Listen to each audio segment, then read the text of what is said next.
Welcome back. This is our third session that we're doing now about increasing team engagement and without having all the stress, okay? So let's keep going here. This is exciting because we just talked about how do you have your time block and how do you choose your one thing and how do you schedule it so that you can create less stress and you know what you're going to be doing, okay? Instead of just kind of, flying by the seat of our pants, okay? Because whenever we do that, it's hard to remain focused and be disciplined around what our activities are until you create that habit in your life.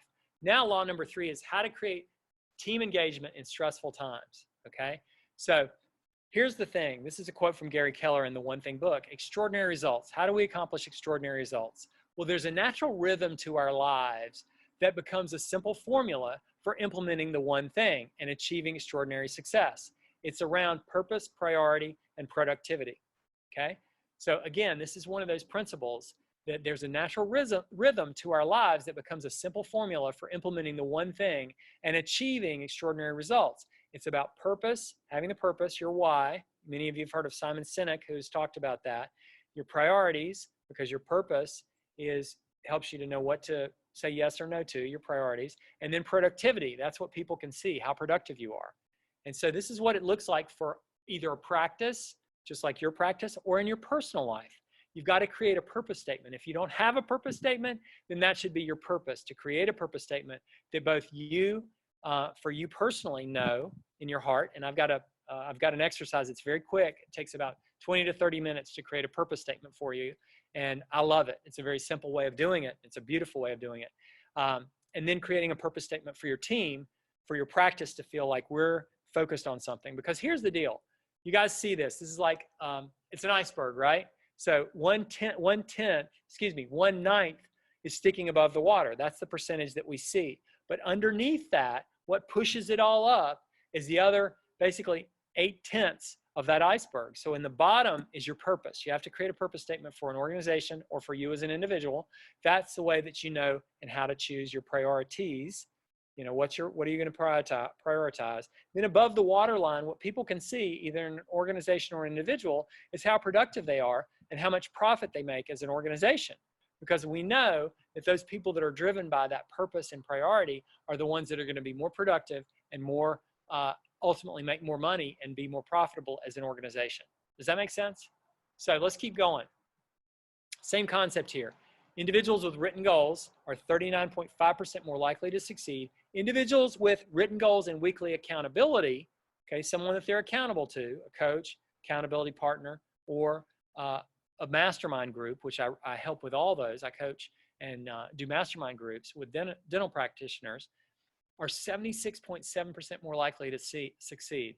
Now that's powerful. That's really powerful. That's what we want to have, is that likelihood to succeed in what we want to accomplish in our lives. Remember that vision and what your purpose is, what your purpose in life is, your vision for your future, and then also the goal that you have for the next 12 months. How do I rebound my practice? That's what we're talking about.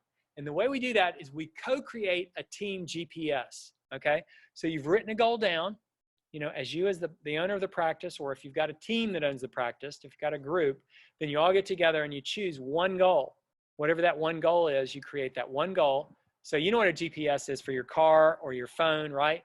It's a global positioning system, right? I told you that an action plan wouldn't be a one size fits all. That's what we do, is helping you find that GPS for you and your team. And then that's one goal, 3 priorities, and only 5 strategies per priority or less, 5 strategies or less, okay? So your one goal.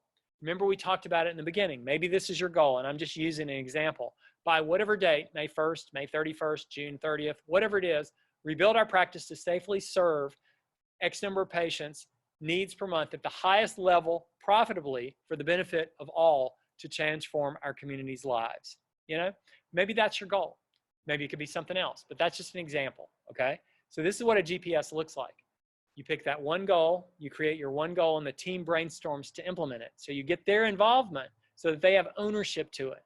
That's what the killer is. You want to have them to have engagement, because without them engaging in the whole process, you're just kind of pushing, you know, basically a rock uphill, right? Like Sisyphus. You know, priority 1, to achieve our one thing for the year. So whatever that one thing is, this is what we're going to do. And we figure it out. And I've got a process that we work through that everybody can anonymously and confidentially share what their focus and what they feel like the most important thing is, because then you're getting feedback that's honest and something that you can take action on. And then they prioritize the three things. And then the greatest number of priorities we find is the bottleneck. You know, whatever the highest priorities are, then we make those 1, 2, and 3. So you can see that. So there's going to be a priority 2 and a priority 3 in your GPS. So this is the Stockdale paradox. The cool thing about this is the leadership team of those who survived an existential crisis responded with a powerful psychological duality. Okay, that's what we're in now, is this crisis, this basically, you know, we've got a pandemic. Okay, it's a worldwide pandemic. So on the one hand, they stoically accepted the brutal facts of reality. Okay, our office is closed, our practice is closed. I've got to lay my people off. They have to receive that. They have to understand that, because I can't keep paying out of reserves. On the other hand, they maintained, the leadership did, an unwavering faith in the end game and a commitment to prevail as a great company despite the enormous challenge. Okay, this is what Jim Collins went to James Stockdale, who was interred as a prisoner of war, very high-ranking official, and this was the paradox, okay, where two things can be true. On one hand, they stoically accepted the brutal facts of reality. That's the ones who survived being interred in you know, as prisoners of war. But they also, on the other hand, maintained an unwavering faith in the end game. They had a future purpose, a vision, and a commitment to prevail. Okay, and so Jim Collins looked at 11 different companies that went through tumultuous times like we're experiencing, and that's how they were able to do this, to get through it successfully. And that's what we're going to have to do together. When we can walk through this together, we don't have to do it alone. That's the cool thing. So let me ask you a question.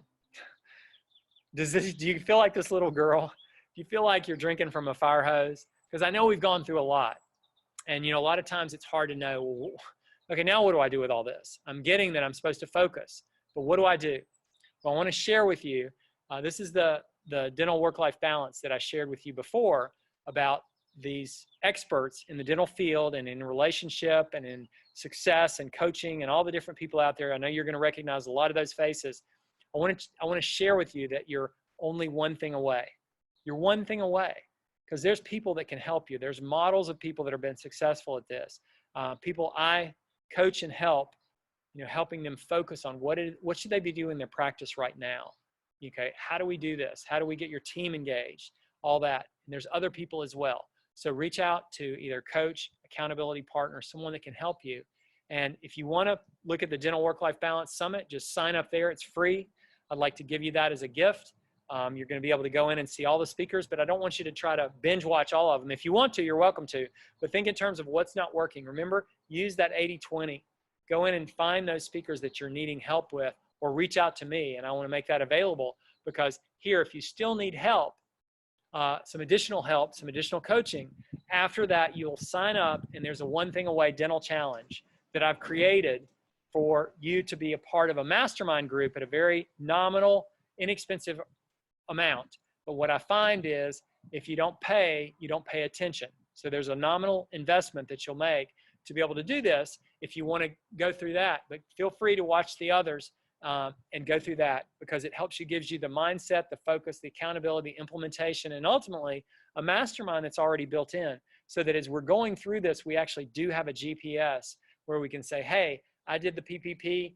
I think we should wait until the very last time to take those funds, and then the last point of distribution to be able to do that, because I want to wait to see if I really need to do this or not, you know, and having conversations like that around what do I need to be focused on.